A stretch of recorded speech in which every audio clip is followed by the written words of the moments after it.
Hi friends, welcome to DD's Cookery. இன்னைக்கு நம்ம சிம்பிளான ஒரு ரெசிபி பார்க்கலாம். ரவா வச்சு வாங்க எப்படி பண்ணுறதுன்னு பார்க்கலாம். ஃபர்ஸ்ட் ஒரு பவுலில் 200 grams ரவா எடுத்துக்கோங்க. அதுக்கப்புறம் கர்ட் ஆட் பண்ணிக்கோங்க. கர்ட் ஆட் பண்ணிவிட்டு கொஞ்சமாக வாட்டர் ஆட் பண்ணிக்கோங்க. ஏன்னா கடைசியாக திரும்ப வாட்டர் ஆட் பண்ணணும். அதனால் இப்போ கொஞ்சமாக ஆட் பண்ணிவிட்டு நல்லா மிக்ஸ் பண்ணிக்கோங்க.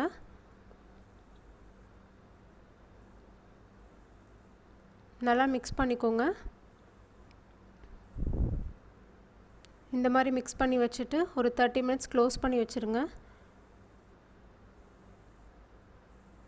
இதுக்கு தேவையான இன்க்ரீடியன்ட்ஸ் எல்லாம் சில்லி பவுடர், கடுகு, ஜீரகம், coriander leaves, baking soda, salt, ஒரு கேரட்டு, ஒரு பொட்டேட்டோ, ஒரு ஆனியன் எடுத்திருக்கேன். ஃபஸ்ட்டு ஆயில் ஊற்றிட்டு கடுகு போட்டுருங்க, அப்புறம் ஜீரகம் போட்டுருங்க, அப்புறம் கட் பண்ணி வச்சுருக்க ஆனியன் ஆட் பண்ணிடுங்க. ஆனியன் ஆட் பண்ணிவிட்டு ஒரு 2 to 3 minutes மீடியம் ஃப்ளேமில் குக் பண்ணிக்கோங்க. நல்லா வதக்கிக்கோங்க. ஆனியன் நல்லா வதக்கிட்டு கட் பண்ணி வச்சுருக்க பொட்டேட்டோ ஆட் பண்ணிடுங்க. பொட்டேட்டோ ஆட் பண்ணிவிட்டு நல்லா வதக்கிடுங்க.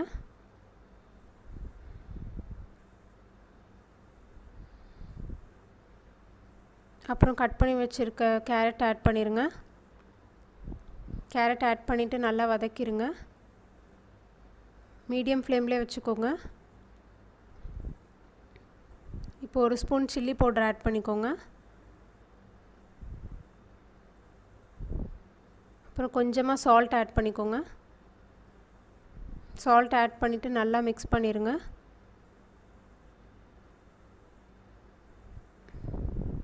கடைசியாக கொரியண்டர் லீவ்ஸ் ஆட் பண்ணிவிட்டு நல்லா மிக்ஸ் பண்ணிக்கோங்க.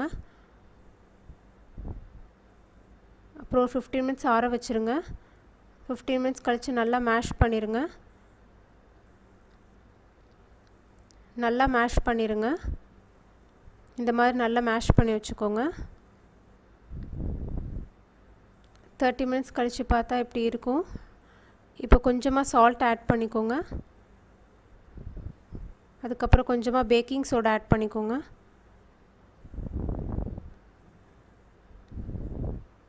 அப்புறம் இப்போ கொஞ்சமாக வாட்டர் ஆட் பண்ணிக்கோங்க.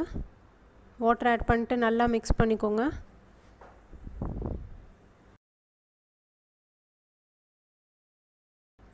இப்போ தவாவில் பண்ணி வச்ச இந்த ரவா பேட்டரை ஆட் பண்ணிக்கோங்க. நடுவில் ஊற்றிக்கோங்க. அப்புறம் இந்த மாதிரி ஷேப் பண்ணி நடுவில் வச்சுக்கோங்க. ஸ்ப்ரெட் பண்ணி விட்டுக்கோங்க. அப்புறம் கொஞ்சமாக பேட்டரை மேலே ஊற்றிக்கோங்க. மேலே ஊற்றிட்டு லைட்டாக ஸ்ப்ரெட் பண்ணிக்கோங்க. ஸ்ப்ரெட் பண்ணிவிட்டு டபுள் சைடு நல்லா குக் பண்ணிக்கோங்க. லோ ஃப்ளேம்லேயே வச்சுக்கோங்க.